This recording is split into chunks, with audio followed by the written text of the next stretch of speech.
So I will speak on the art of manifestation. Now, oftentimes uh, in popular culture, we are taught about and introduced to it how to manifest. So the basic principle is, we have the thought and then we focus upon it. We experience in our mind um, various aspects of that condition and the sensory feeling of it, the emotion of it in detail, and then it becomes very clear within our mind space. And as it becomes more clear in our mind space, it becomes also easier to accept as a reality. And then over time, as we observe time and the changes of our lives, eventually we see the result of it in reflected back to us when we observe. So this is the basic principle, and through experience I can say that it is just something that happens, and it's a fact of our existence. I don't see it as a fanciful thing or something supernatural or magical, or rather just something that is plainly observed by any person who wishes to observe it and take note of it. So often, we get a sense of this in our lives once we start to pay more attention to life, the unfolding of life. And this, is the gateway, really. It leads us into becoming a little bit more interested in our lives, and we realize also that we are part and parcel of our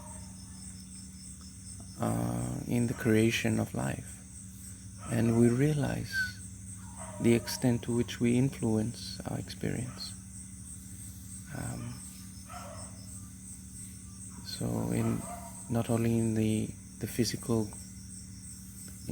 gross manner, as in like we participate in the material world, but in the subtle mental forms as well, that we can bring about experiences through our thoughts. So as you carefully observe and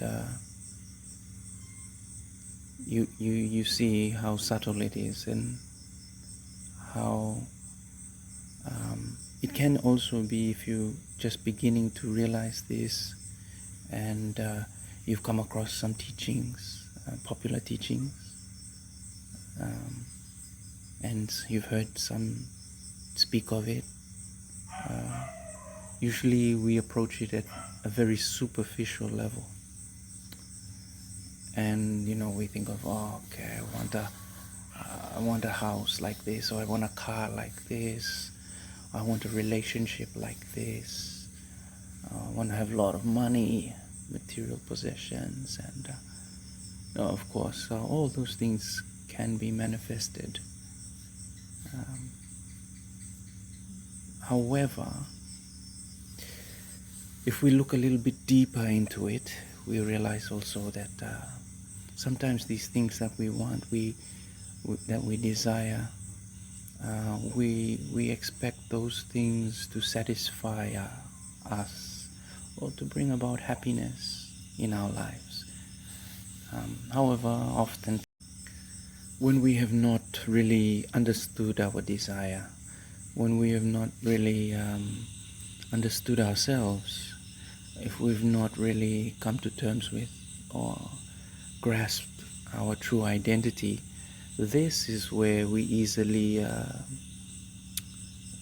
we may manifest things, but they may not turn out the way that we expected them to. So therefore they do not meet our expectation, and also they may result in bringing up feelings that we perhaps were not aware of within us, but they come to the fore, they surface, they arise. And this is been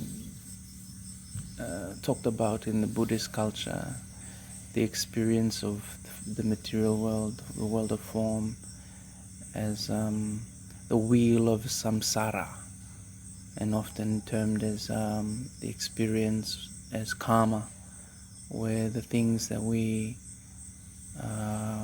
do in our action in the world, and including our thoughts, they come in a cycle and they return back to us in our experience of life. And if we're not aware of such cycles of manifestation, these cycles either bring us deeper into the world of form and therefore suffering, or they alleviate and teach us to become aware of ourselves. So they can do two things: either confuse us and embed us more in the world of form, or detach us, or the sense of spirit, the spiritual dimension within us arises more, depending on where we are with our state of awareness of who we are. So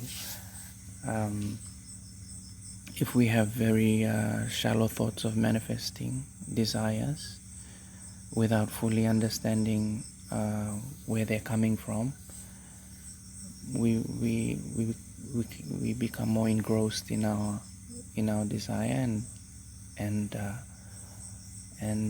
often realize a sense of emptiness, not being fulfilled by that desire. So yes, for example, you may have wanted to manifest a particular kind of a relationship,